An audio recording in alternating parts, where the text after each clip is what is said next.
Hello and welcome to another episode of the PPC Unleashed podcast. I am in fact back, and sorry that I was away. I was not able to speak. I lost my voice for a little while. I was not able to speak without coughing, so I had to skip a week or two. But I am back this week, and I have been busy because I have been testing the John Moran Google Ads strategy. If you don't know what I'm talking about, go back and watch episode 3, or just go and watch the original video from the Perpetual Traffic podcast, in which they break down how Google Ads is in fact ripping off advertisers, and the absolutely mind-blowing strategy that I think the number one Google Ads expert, John Moran, came up with in order to fight back against the inflating CPCs and really use Google's tactics against them in order to get a huge increase in traffic. Let's recap. As I said, a few weeks ago, many in the PPC community were just stunned when they saw John Moran present on the Perpetual Traffic podcast this insane method through which Google Ads is ripping off its advertisers. And in case you didn't watch, the basic idea is that Google increases your cost per click when your campaigns perform well and decreases your cost per click when your campaigns perform poorly. This was demonstrated in really painful detail. So John was armed with this knowledge. I don't know how he came up with this. I would just say he's a genius. He kind of flipped the script on Google. He lowered his cost per click and dramatically increased his traffic, search impression share, and conversions. How did he do it? By intentionally breaking his conversion tracking and tricking the system into believing that his campaigns were failing, so that the algorithm rewarded him with more traffic for a lower cost. Now, it sounds ridiculous. Like, why would it do that? Like, does that even work? And yes, he showed, he said he had at least 10 case studies. He showed 2 or 3 in the video itself. And he shows a real account. I don't believe that this can be fabricated in any way. And that's why I do believe John Moran here. I saw a lot of pushback and criticism of this, not necessarily the episode, but this strategy, and a little bit of pushback against John Moran. I saw some people saying, don't believe everything you see on the internet. I just don't buy it. It's a conspiracy theory. Google is in fact an evil corporation. Yes, they are in fact the 3rd richest company in the world, but they wouldn't go that far. They would not inflate CPCs artificially, even though they've admitted to doing it. Of course, before the U.S. Congress or the U.S. Justice Department, they admitted to doing exactly that. But no, this is just too far-fetched. It's too far. It's too much. It just doesn't make sense. Over the last few weeks, as I said, I've seen some pushback against John's claims, but to my knowledge, none of those critics have actually tested the method. I decided to give this strategy a test drive myself and draw my own conclusions. I was not going to sit back and just let this debate play out and say, who do I believe? Do I believe John Moran, the number one Google Ads expert, or do I believe all these other people that are saying, it's a conspiracy theory? No, of course, I was going to test this strategy myself. And I had an account in which I could do just that. I had an account that was big enough in which I could test with a decent enough budget, and an account where we want to scale. That was the number one thing, that this strategy seems to result in a lot more clicks, a lot more traffic for the business. So this is an account in which I knew we wanted to scale. So 2 weeks after doing it, I intentionally broke my conversion tracking and I switched everything to manual CPC after running target CPA for several years on this one campaign. And after doing that, I can confirm it's real. And the results have been insane. So here are some of my immediate metrics, comparing the last 14 days of this account to the previous 14. And again, just for context, this is a lead generation account in the health industry, spending about $500 per day. That's the daily budget. It's $500 per day. And 14 days versus 14 days. So last 2 weeks versus the previous 2 weeks is just a comparison in Google. My impressions increased 186%. My clicks increased 291%, 291. That's basically 3 times. My click-through rate increased 36%. My average CPC decreased 17.5%. My cost increased 222%. And these are my favorite. The search impression share increased 49%. The search top impression share, and if you don't know what that is, it's the top 3 positions on Google, increased 75%. And the search absolute top impression share, which means how often I showed up in the number 1 position in Google Ads or in Google, was 59% up. So following John's strategy, I was able to get almost 3 times the number of clicks while reducing the CPC by 17%. But the wildest part is just the search impression share. It just makes no sense. How is it possible that my CPC went down by 17% and my search impression share increased 49%? And even crazier that my absolute top impression share increased 59%. being higher on the page, I naturally got a better click-through rate of 36% as well. So if you watch John's breakdown on the Perpetual Traffic podcast, you will notice that these results are eerily similar to his. Like the numbers look very close to what he presented as well. However, there is one big difference. My conversions did not increase. While I spent a lot more, my overall cost per conversion, or CPA, went up by about 100%. I tracked all my conversions offline. Now, of course, if you look at the comparison, my conversions went down to 0 inside of Google Ads. But tracking my conversions offline, and I did this on call tracking metrics for phone calls and the client CRM for the form submissions, I was able to see that the conversions decreased by about 100%, and my cost per conversion went up about 100% as well. So half the conversions spending 222% more, and 3 times the clicks. That means that a lot of my clicks were not converting. My conversion rate went down significantly. Why did this happen? So the biggest difference is, well, I switched from target CPA to manual CPC, and when I did that, my traffic changed. My traffic became a lot colder. So if you're not familiar with the concept of levels of awareness, it's a very well-known marketing concept that just talks about the idea. It's kind of like the funnel concept, right? The least aware audiences are what you would call colder audiences. The people that are problem aware, product aware, they start to get warmer. And then the most aware audience is going to be the audiences that are the warmest. And they are the audiences or the people that are familiar with not only your service or your product, but also your brand. So anyway, when I look at my search terms over the last week, I got more clicks from high funnel searchers or colder audiences. For example, the clicks for my cost and price keywords, which in this particular account, I know are usually higher funnel searchers and colder audiences, those clicks went up significantly. They went up by about 890%. That's a huge amount for price cost keywords. Why did this happen? Well, to put it simply, Google's smart bidding strategies are great at capturing warm traffic that is ready to convert. And after I took away that bidding strategy, my traffic got colder, which resulted in a higher CPA. But even though I spent more and got less in return, I'm not too concerned. I believe I can fix this through just regular optimizations, pausing keywords. I might pause some of these cost and price keywords. I still have a lot of room to spend. Even if I pause a lot of these keywords that had a huge uptick in traffic, I want to maximize the keywords that are generating traffic from the warmer audiences, which is basically what the bidding strategy was doing before. And if I can do that and maintain that low cost per click and that high impression share, I believe that I can actually turn things around and improve my conversion rate even further beyond what I was getting with the smart bidding strategy. I can also test new landing pages specifically for the colder traffic that might result in higher conversion rates for those audiences. So not everything is about just pause keywords is not working. To me, that's always been a lazy solution, a lazy optimization, because cost and price keywords for this particular service are still valuable. We want to capture the attention. We want those people to be visiting our website. Even if they don't convert right away, they could convert down the line. And that's something I'm also paying attention to. Somebody asked me on the comments, because I made a post about this on LinkedIn, and they asked me, did you see a global lift in conversions? Like perhaps you didn't see it on the campaign, but you might have seen it across the account. And the truth is we did not, but it also takes a while to convert for this particular business. It's a static procedure, and people can take a little while to decide. So the warmest audiences are the people that have already decided that they want to get this particular plastic surgery. But the people that are colder, so people that are researching how much this plastic surgery costs, they haven't decided. They're not 100% sure yet that they want to get it.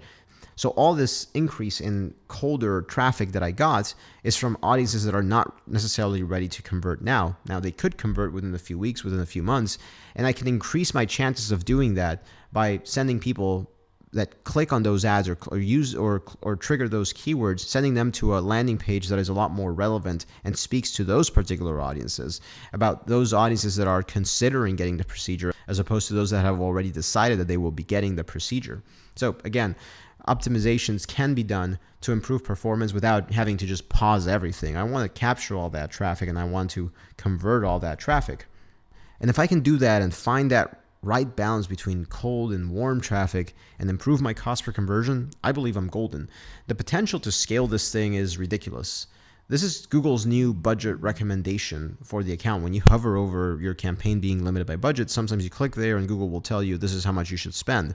And it's telling me I should be spending $820. That's the new recommended budget. And I can go as high as $1,050 per day. After this account had struggled to spend $400 per day for a while. For context, this is a business that wants to spend more. We want to scale. But over the years, we have really struggled to spend the full daily budget. Just looking at the previous 14 days, like we would spend 200 a day, 300 a day. If we were lucky, we would spend 400 a day sometimes. So I put the budget at 500 per day and I had zero trouble spending over the 14 days, $500 per day. Google actually overspent several days. So that's why it went over budget for a little while and it was starting to balance out. But being able to spend $800 per day would be incredible. As long as we can improve the cost per conversion and increase the volume of leads in proportion to the increase in cost, it would be just a dream scenario for this business. Taking a quick break to remind everybody to please subscribe to the podcast in case you haven't done so yet. This would be episode 5, and we're going to hopefully get to episode 50 and maybe even 500 one day because I don't plan on stopping this. I really love doing this the times that I've done it so far. So I hope to be able to continue to do the podcast, and please help me grow it by subscribing and sharing it with anybody who you think could find it interesting, valuable. So let's keep it going. Now I want to talk about what I did. I want to break it down step by step to show you exactly how you can replicate this yourself if this is a strategy that you want to try, because while I really appreciate John doing the video and demonstrating how he did it, he didn't really break down step by step exactly how he implemented it. He talked just in a more general sense how he went about to accomplish this, but he didn't actually show you in the account how he actually did that. So that's one thing I wanted to do in this podcast so that you can see at least the way that I did this and see if you can replicate this as well, because I do think more people should be testing this strategy, and I want to see what more people can come up with and new ways of using this strategy to our advantage and fight back against Google. Again, I said that this account spends about $4,000 per day. $500 is what we decided to use for testing purposes, which represents around 12.5% or 1/8 of the daily budget, which we felt comfortable using for testing purposes. You might have less budget than that. You might have more budget than that you can use for testing, but I would recommend just start by selecting a campaign that you will be using for testing. Select an account that has a decent budget that you can use for testing, and then try to get at least 10% of the daily budget of that account for testing purposes. So again, in my case, this account spends about $4,000 per day. So we selected $500, which is about 12.5% or 1/8 of the budget, which we felt comfortable using for testing purposes. The form submissions get recorded on the CRM, and this particular CRM is a little bit tricky. It's called MyMetLeads. It's not the best CRM, so it's hard for me to share screenshots and things like that to show you how I actually measure the conversions, because it's not the best CRM for data analysis. It presents you the list of names of all the people that submitted forms, and getting the UTM parameters and the campaign names and things like that is a little bit tricky, so I'm not able to actually show that. But for phone calls, we're using call tracking metrics, and that's where I'm getting all that data. I continue to track both of these things outside of Google Ads by checking the CRM for forms and CTM dashboard for the call recordings. In the original video, John explained how he set up 4 conditions. Number 1, he swapped conversion tracking for a fake, quote unquote, fake goal, one that has conversion history and is also active and not new. All of those things, very important. Number 2, he ensured that the goal is not tracking conversions, but is still firing through Google Tag Manager. Number 3, ensure that the campaign is using a sales goal or objective. This could be leads or sales. So this is a setting on the campaign where you select marketing objective, sales objective, and you select leads or sales. And number 4, switch the bidding strategy from automated to manual CPC with a negative 30% CPC decrease compared to the previous week's cost per click. So this is how I interpreted and I replicated all these things. And this is going to be a little bit more detailed in terms of how I actually did this. So a week prior to doing the test, and this is really just after I saw the podcast and I decided I wanted to test this myself, I created a new form submission goal in Google Tag Manager with the same trigger as the original goal, which was a thank you page URL. I was already measuring my conversions through Google Tag Manager, but I created a second Google Tag Manager goal that had the exact same trigger. And I obviously created the goal inside of Google Ads as well. In Google Ads, I added this new goal as a primary account level conversion goal. And that is this particular form submission goal. That is the fake goal, one that I'm calling form submission 1 is just the test fake goal. Note that in this particular screenshot, it shows as secondary, but that's because I went on to eventually make it secondary, but initially it was a primary goal. And the original form submission goal, I marked it as a secondary conversion, which, same as before, during the test, I actually turned this one into secondary. When I'm taking the screenshot now, it's back to primary. So both of them were still in the account and tracking, but the original goal went to secondary. The new goal that I created went to primary.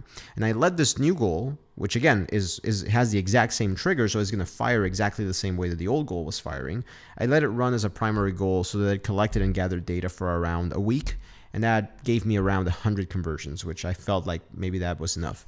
So after that week was over and I had gathered about 100 conversions, I switched the original goal back to primary and the fake goal to secondary. So I reverted to the exact same goal that I have been using for years in the account on Tag Manager. And the fake goal, the one that we're going to break, I set it as secondary. In Tag Manager, I changed the new fake goals trigger from the thank you page to a different URL on the website. This is the part where I wasn't 100% sure, because this is the exact part where I wasn't sure what John did exactly. He just said that he did it on Tag Manager and that that it was a Tag Manager that was firing. That's pretty much all he said. So what I did is I changed the new fake goals trigger from a thank you page to a different URL on the website, a page that rarely gets visits, but might still fire every once in a while, which I think should be enough to keep the goal active, quote unquote active, in Google's eye and in the conversion settings, right? You want the goal to remain as an active goal, and if you have a real URL that people can visit, Google will keep it active. So in Google Ads, I then selected the campaign that I would use for the testing purposes, right? The campaign with the $500 per day. And I went into the campaign settings and I created campaign-specific goals for the campaign, which I believe you do that under the conversion settings section. You create custom goals. So I created a custom goal called test. And in the campaign settings, I applied that custom goal that only has the secondary fake goal as the conversion. In case you don't know this, when you apply campaign-specific goals, meaning you say that this custom group of goals are only going to be applied for this particular campaign, even if those goals are secondary for that campaign, they will be considered primary when you apply campaign-specific goals. So again, on the campaign that I selected, I applied the fake broken goal as a campaign-specific conversion, and I also made sure to select leads as my marketing objective in those same campaign settings. And finally, I changed the bidding strategy from target CPA, which I have been using for years at this point on that campaign, changed it to manual CPC, and I reduced the bids by about 30% compared to the previous week's CPC for all the keywords. Now, this is not an exact science. I didn't overthink it too much. I generally went for around 30%. Sometimes it was more like 20, sometimes it was more like 10%, but you get the idea. And I made sure to ignore the below first page bid status, which you're definitely 100% going to see for a lot of those keywords. Now, let's just take a moment to appreciate how insane and ridiculous this whole thing is, because we've been conditioned to instinctively want to increase our max CPC bids whenever we see the eligible below first page bid status. And normally we would expect the search impression share to be much lower. We wouldn't expect to be getting more clicks. We wouldn't expect to be showing up more if we are below first page bid status, which we were not in the previous week when we were using smart bidding. Now we are below first page bid status. And look at what happened to our search impression share. We're seeing increases of 70%, 119%, 142% for that top keyword for the absolute top position. Now, there are some exceptions where the CPC did increase a little bit in some cases, but for most of these, the CPC went down and my search impression share increased dramatically for some of these keywords. Just completely insane. So normally, I'm not a conspiracy theorist, but when you see stuff like this, it really makes you question, is this whole thing rigged? It makes no sense, and this is the entire thesis of John's argument as far as why Google is ripping people off. The bid strategy really has no impact on your search impression share, and how much you bid has no impact on the search impression share.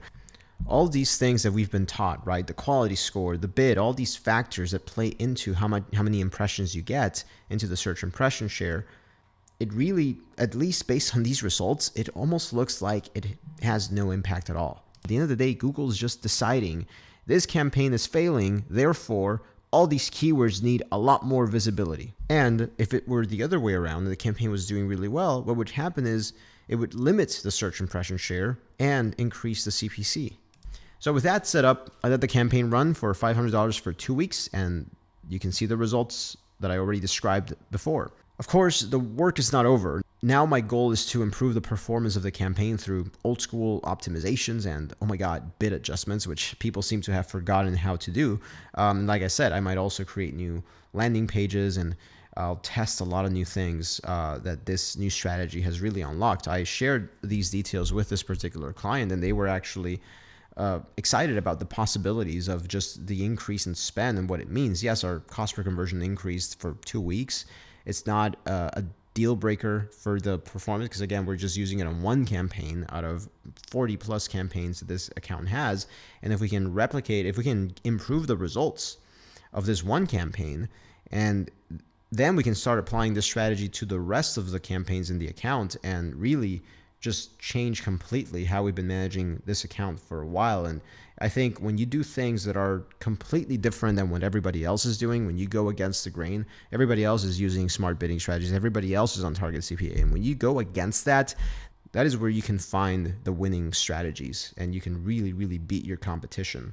It reminded me of a quote from Ryan Dice, who had the opening ceremony or the opening keynote at this year's Traffic and Conversion Summit in Las Vegas, which I attended. And Ryan was actually quoting Dan Kennedy, who is one of the all-time marketing experts and authors about marketing and business out there. And his quote is basically, whoever can spend the most to acquire a customer wins. The idea behind that quote is that the winners in business are always going to be those that are willing and able to spend the most to acquire a customer. Advertising is important, and one of our biggest goals, besides just the conversions, is to scale. If we manage to scale and crowd the market and show up way more often than everybody else, then we are winning. Even if we're paying a bit more to acquire a customer, whoever can spend the most to acquire a customer wins. And I believe I may have just unlocked the unlimited spend cheat code. And believe me, I certainly want to win. And with that, we get to the end of another episode of the PPC Unleashed podcast. I'll probably be talking about this topic for a few more weeks, maybe not next week, but I'll probably do more follow-ups in case you're interested in following the story of this particular account, and if I'm able to turn things around, increase the volume of conversions. Feel free to stay tuned, follow me on LinkedIn, and stay tuned to the podcast because I might do another follow-up to see how this is going. And I want to test this strategy on more accounts as well. Especially this was a lead generation account, so I definitely want to test it on a shopping or e-commerce account as well. Especially the trigger section, the Google Tag Manager, that's going to be a much trickier part to do with a Shopify store, for example. So I do want to figure that out and share as much as I can. So stay tuned and stay tuned to the podcast so you can follow me on all these different strategies. And I'll be coming back to you next week with a more regular episode of PPC Unleashed. So thank you so much for listening. If you found this helpful, please remember to share with anybody who you think could find it valuable. Really would appreciate if you share and you leave likes, comments, and if you're watching on YouTube, remember to subscribe. Thank you so much for listening, and I'll see you all next week.